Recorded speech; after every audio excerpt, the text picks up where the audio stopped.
Because of the pandemic, people are spending more time at home. We're looking around and saying, what can we get rid of? But figuring out what to keep and what to toss isn't always that easy. So here to help us declutter our homes is best-selling author of 2 books, one of them being Freedom from Clutter, Mel Mason. Good morning to you, Mel.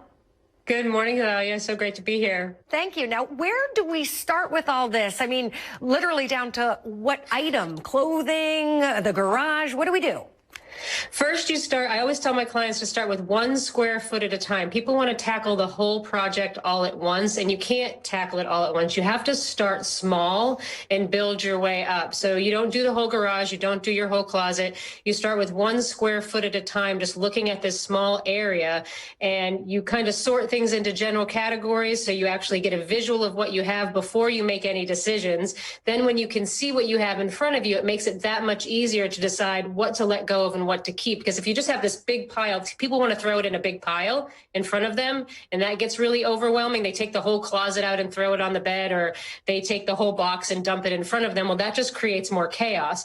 So you sort it into general categories so you can get a clear visual of, okay, I've got 20 of this, I've got 10 of this. Then it makes it much easier for you to make your decisions. Good point. I was thinking even start with a drawer. Like we have a kitchen drawer that just has all this junk.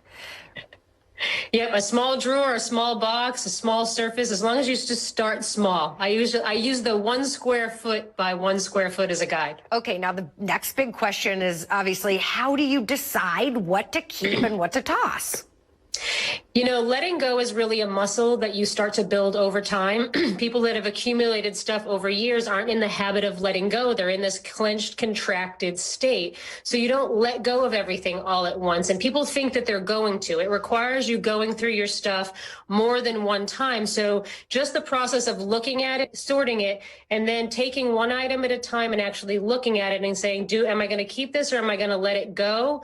You wind up letting go of 30 to 60% without trying. And that's the easy stuff. And then you'll have stuff that you get stuck on. But I tell my clients, don't worry about that. We only want to focus on the wins and what we do let go of, because you're going to keep going through it over and over again. It's an ongoing process because we're always accumulating. Right. Now, do you think it's more of an emotional process or a financial? People saying to themselves, oh, maybe I could make money off this, or is it an emotional attachment?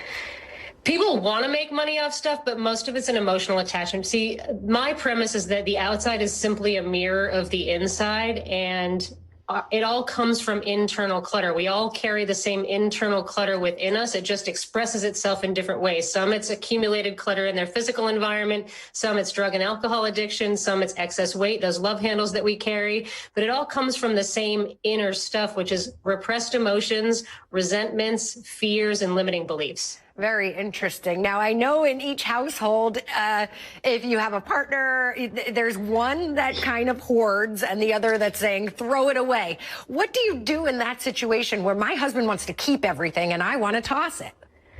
Well, the most important thing in a relationship is to allow each person to be their individual selves, but also finding the space where you guys can be in agreement. So someone who has the tendency to collect and hang on to things needs to be able to have that one space in the house where they're free to do that, but the rest of the house is off limits. So it's really just being able to honor your partner and allow them to be who they are, but also respecting each other's space. I love that idea. And for my husband, that's his car. That could be as messy as he wants it to be.